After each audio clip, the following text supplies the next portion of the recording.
গোলমাল হলে সেন্টার বন্ধ করার এখতিয়ার নির্বাচন কমিশনের আছে, এটা করতে পারে। কিন্তু গোলমাল যে প্রতিহত করার যে আমাদের যে শক্তি আইনশৃঙ্খলা বাহিনী, সেইটা তো ওইভাবে আছে বলে দৃশ্যমান হচ্ছে না। একসাথে এতগুলা কেন্দ্রে ভোট নিয়ন্ত্রণ করার মতো আইনশৃঙ্খলা পরিস্থিতি নিয়ে কিন্তু প্রশ্ন থেকে গিয়েছে। মূলত দেশের যে আইনশৃঙ্খলা পরিস্থিতির বর্তমান যে অবস্থা, এই অবস্থা এবং ইসির কথার মধ্যে খুব বেশি একটা পার্থক্য আছে বলে আমি ব্যক্তিগতভাবে মনে করি না।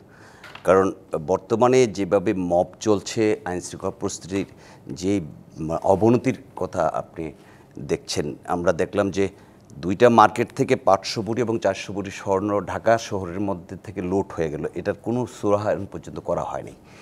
যদিও এইটা খুব একটা ব্যাপার না, কিন্তু এটা একটা উদাহরণ যে এই অবস্থা গিয়ে মানুষ পড়ছে, বাড়িতে নিরাপদ নয়, মানুষ রাস্তাঘাটে নিরাপদ নয়। এখন একসাথে এতগুলা কেন্দ্রে ভোট নিয়ন্ত্রণ করার মতো আইনশৃঙ্খলা পরিস্থিতি নিয়ে কিন্তু প্রশ্ন থেকে গিয়েছে।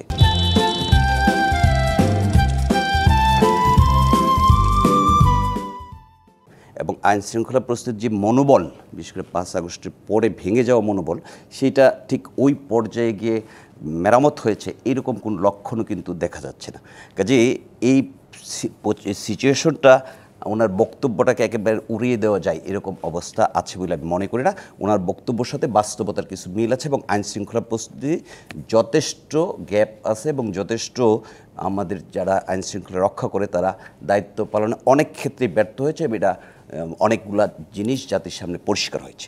এখন উনি যে বক্তব্য দিয়েছে, এই বক্তব্যটা আমার মনে হয় যে সঠিকই দিয়েছে, কিন্তু ইসি নির্বাচন যে সুষ্ঠু করার ব্যাপারে শুধু আইনশৃঙ্খলা পরিস্থিতি তো একটা বিরাট ভূমিকা পালন করে, এটা বাস্তবতা।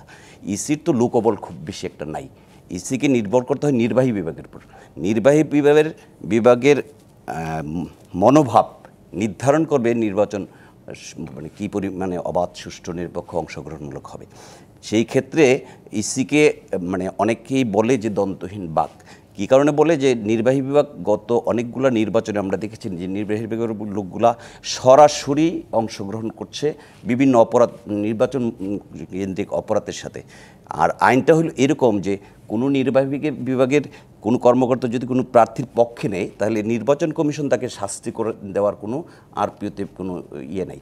তাকে জানাতে হবে, পুলিশের কেউ যদি অংশ নেয় বা শিক্ষা বিভাগের কেউ যদি অংশ নেয়, তাকে জানাতে হয় ওই মন্ত্রণালয়ের কাছে, এবং ওই মন্ত্রণালয় ঠিক করবে তার শাস্তি কী হবে। যার কারণে অনেক ক্ষেত্রে শাস্তিটা হয় না এবং নির্বাচনও প্রশ্নবিদ্ধ হয়ে যায়। এই জায়গাটাকেও ঠিক করতে হবে। নির্বাহী বিভাগের লোকজন যারা নির্বাচন সংশ্লিষ্ট থাকবে, তাদেরকে সঠিক ভূমিকা পালন করতে হবে।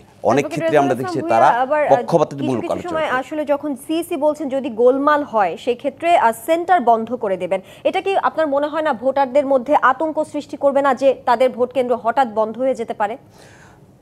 গোলমাল হলে সেন্টার বন্ধ করার এখতিয়ার নির্বাচন কমিশনের আছে, এটা করতে পারে। কিন্তু গোলমাল যে প্রতিহত করার যে আমাদের যে শক্তি আইনশৃঙ্খলা বাহিনী, সেইটা তো ওইভাবে আছে বলে দৃশ্যমান হচ্ছে না। আপনি যখন একসাথে হবে, আমরা গত নির্বাচনগুলোতে কি দেখছি, একটা সেন্টারে 2-3টা পুলিশ থাকে, আনসার থাকে, আর গ্রাম প্রতিরক্ষা বাহিনীর লোক থাকে।